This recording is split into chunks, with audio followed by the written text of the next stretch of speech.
A revolução copernicana nós não somos mais regulados pelos objetos para conhecer. Somos nós, seres humanos, que temos estruturas e nossa estrutura gera uma relação criadora com os objetos e esses objetos não estão para nós, não aparecem para nós como sua essência, mas eles aparecem para a gente como fenômeno. E como fenômeno a gente deve criar essa relação criadora.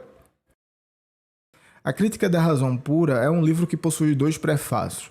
No primeiro prefácio, Kant deixa clara a precariedade da situação da metafísica e no segundo prefácio ele fala de uma revolução necessária que deve ser feita na área do conhecimento. Toda vez que nós nos pomos a pensar sobre certos princípios, a metafísica se impõe. Porém, na própria estrutura da metafísica, ela se faz impossível. Quer dizer, a gente não consegue, no meio da experiência que a gente tem com os nossos sentidos, encontrar respostas definitivas para os princípios metafísicos que se impõem para a gente. O que é que isso quer dizer?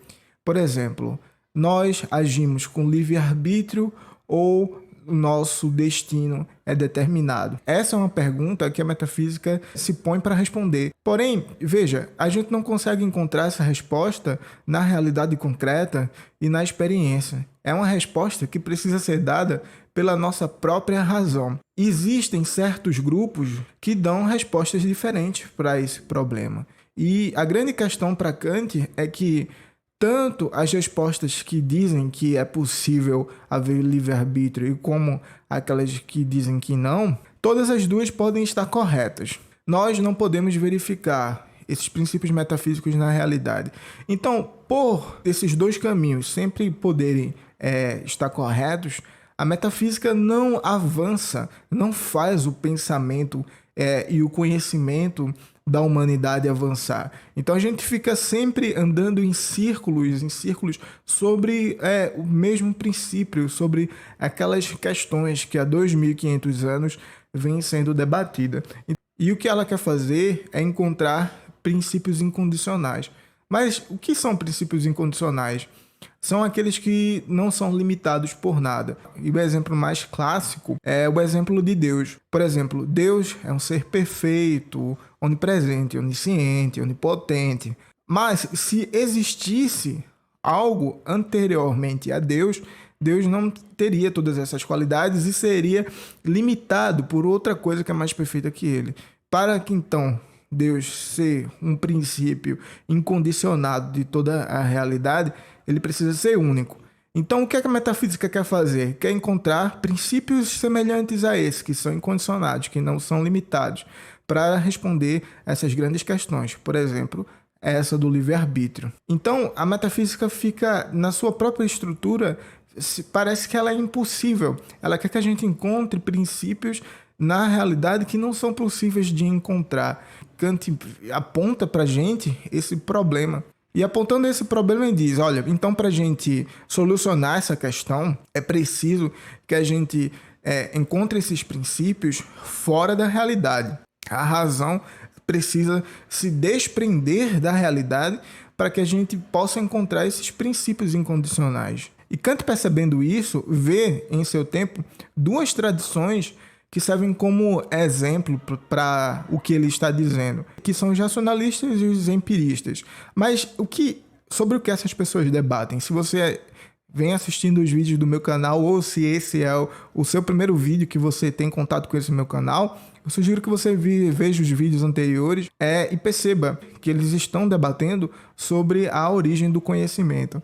Então, existem os empiristas, que dizem, os empiristas puros, que dizem o conhecimento do ser humano surge apenas através da experiência, através dos sentidos. E existem os racionalistas, como, por exemplo, o René Descartes, que diz o conhecimento nasce através da razão. E nós, seres humanos, já nascemos com certas ideias, as ideias inatas. Kant diz, olha, no campo da metafísica, essas pessoas estão falando sobre esses princípios incondicionais, não tem como verificar na experiência, na realidade concreta. Cada um diz uma coisa e os 2 podem estar certos. Então, como é que a gente vai conseguir avançar se os dois podem estar certos? É preciso, então, encontrar uma terceira via, uma maneira pela qual a razão consiga conhecer de uma maneira segura.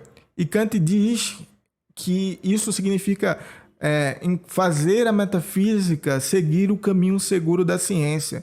Porque para Kant, a matemática, a física conseguiram encontrar um caminho seguro para desenvolver o seu conhecimento. E a gente vai ver depois o que é esse caminho seguro ao longo desse vídeo. Então continua no vídeo para entender o que é esse caminho seguro da ciência, que a metafísica precisa encontrar sozinha. Kant quer encontrar um conhecimento rigoroso, e para isso ele recupera noções de Aristóteles e de Platão sobre o que seria esse conhecimento rigoroso. Para que o conhecimento seja rigoroso, para que a gente possa realmente conhecer alguma coisa, duas características precisam ser encontradas. A primeira é a necessidade e a segunda, universalidade.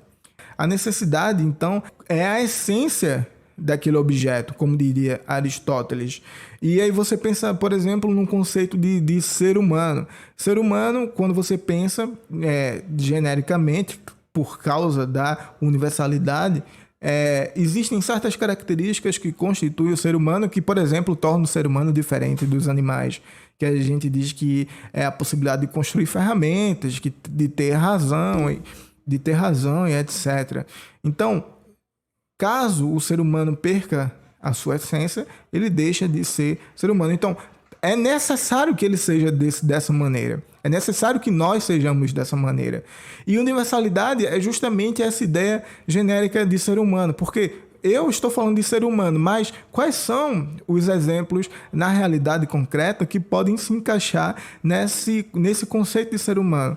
Ora, a resposta é a quantidade de gente que vive na Terra, mais de 7 bilhões de pessoas. Então, cada um desses indivíduos é um ser humano, ou seja, é um conceito que é necessário e que é universal. Todos os indivíduos podem se encaixar nesse conceito. Então, para que haja um conhecimento objetivo, é preciso que tenha essas duas características. E como é que Kant pensa que a metafísica pode encontrar esse conhecimento objetivo? A gente consegue atingir conhecimento objetivo através de certas condições da experiência, mas essas condições ficam fora da própria experiência.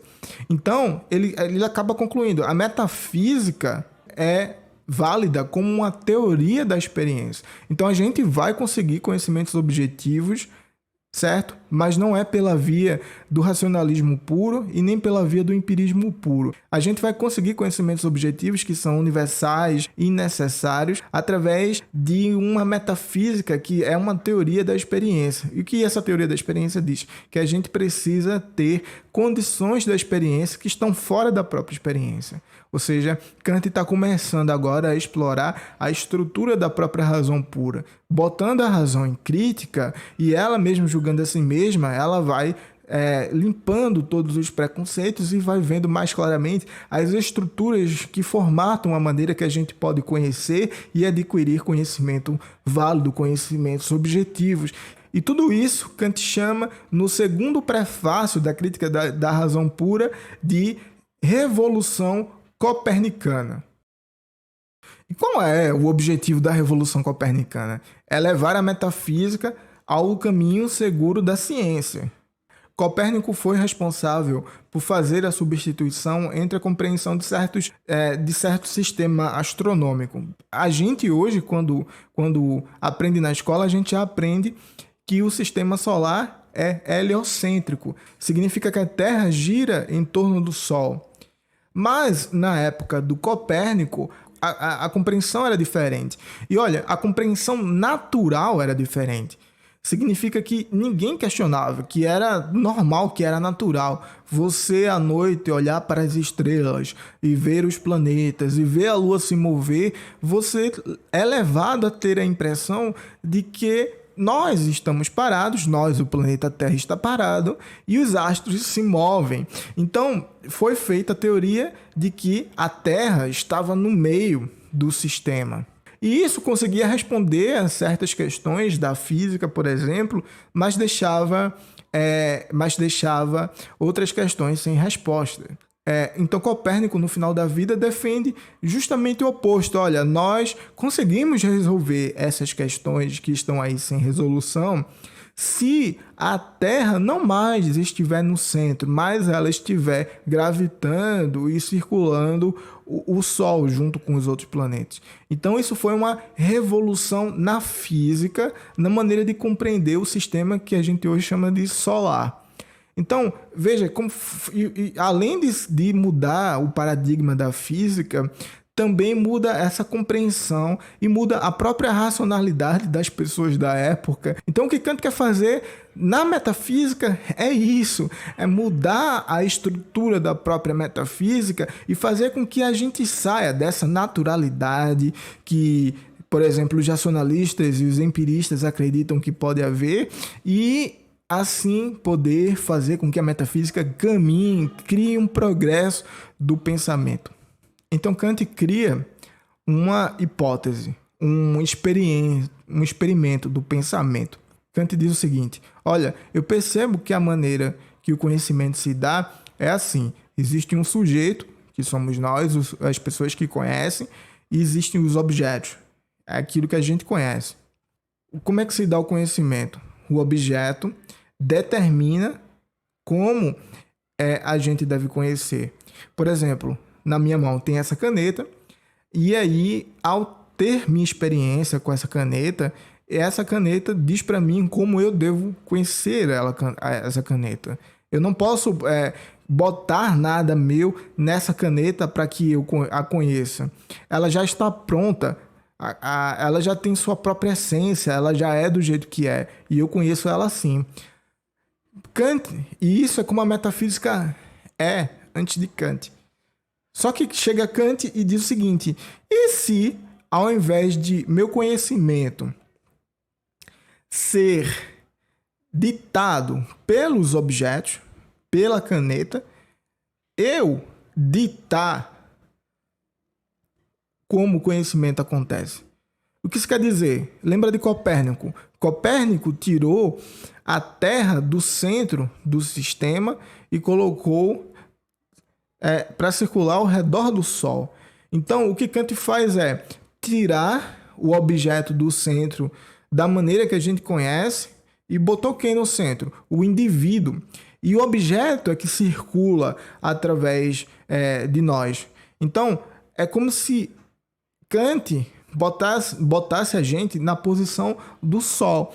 E aí, a gente que ganha essa centralidade, o sujeito é que ganha essa possibilidade de criar o conhecimento junto com o objeto. Não é mais o objeto que dita para nós, através de suas características, como a gente deve conhecer. O nosso conhecimento não deve mais ser regulado pelos objetos. Os objetos é que devem ser regulados pelo sujeito do conhecimento. Ou seja, você, eu, toda a humanidade tem estruturas que regulam a maneira que a gente conhece os objetos. Ou seja, esse objeto que Kant chama de incondicionado, e você vai ver por quê, porque nós não conseguimos saber qual é a essência metafísica do objeto. Então, o único contato que a gente tem com essas coisas é através dos seus fenômenos. Quer dizer, o que é um fenômeno, Max? Ora, essa caneta para mim é um fenômeno, é como ela se mostra, é como ela aparece. Fenômeno nada mais é do que isso. É como os objetos do mundo se mostram para a gente. Então, o Kant diz, a gente não consegue perceber a essência das coisas, então não adianta ficar pesquisando por isso, é mais fácil a gente tentar conhecer o que essas coisas mostram para nós. Ou seja, a Revolução Copernicana nós não somos mais regulados pelos objetos para conhecer. Somos nós, seres humanos, que temos estruturas e nossa estrutura gera uma relação criadora com os objetos e esses objetos não estão para nós, não aparecem para nós como sua essência, mas eles aparecem para a gente como fenômeno. E como fenômeno a gente deve criar essa relação criadora. Então Kant quebra essa naturalidade e cria uma nova posição que não é mais natural. Ele quebra essa ilusão de que de repente era possível saber o que é a essência das coisas para conhecer e funda uma nova maneira, uma terceira via que não é racionalista, que não é empirista, que não é cética e faz com que agora a gente passe a conhecer os fenômenos. Então, lembra aquele conhecimento objetivo que precisa ser necessário e universal? Kant diz, olha, isso não nasce dos objetos, nasce da gente. Nós, seres humanos, é que criamos conhecimentos que são objetivos, conhecimentos necessários e conhecimentos universais. E isso tudo não depende da experiência. O interessante é isso. Essa criação de conhecimentos objetivos não depende da experiência, não é o objeto, mas é uma condição que existe em nós mesmos que se dá de maneira pré-empírica, ou seja, antes da experiência. Então, os objetos não se dão a nós por si mesmos.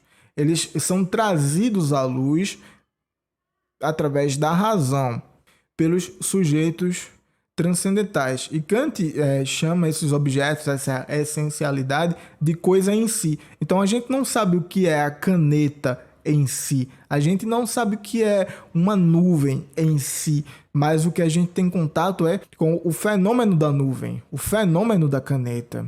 E essa é a hipótese.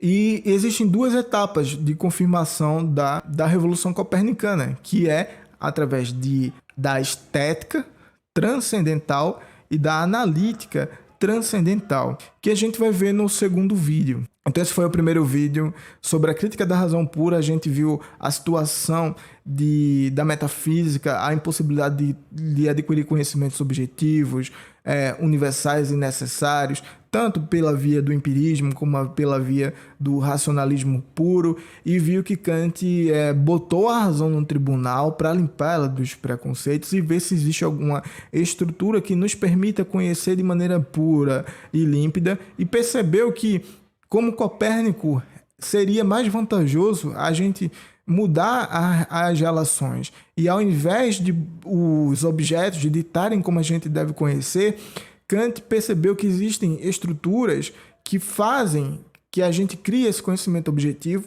mas que está em nós mesmos, e não no objeto. E ele chama isso de uma estrutura pré-empírica.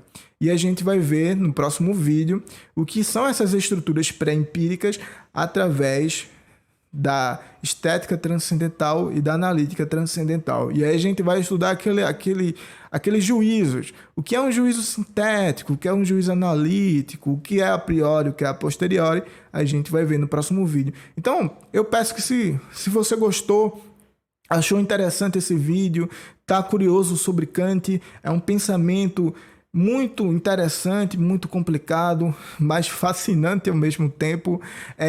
Se inscreve nesse canal para acompanhar os vídeos e para discutir comigo aqui embaixo um pouco da filosofia de Kant. E eu tenho certeza que se você acompanhar isso direitinho, em janeiro, na prova do Enem de filosofia, se Kant aparecer, se aparecer um pouco da crítica da razão pura, você consegue se dar bem. Então, grande abraço, espero que você esteja bem dessa pandemia, nesse isolamento, e até o próximo vídeo. Tchau!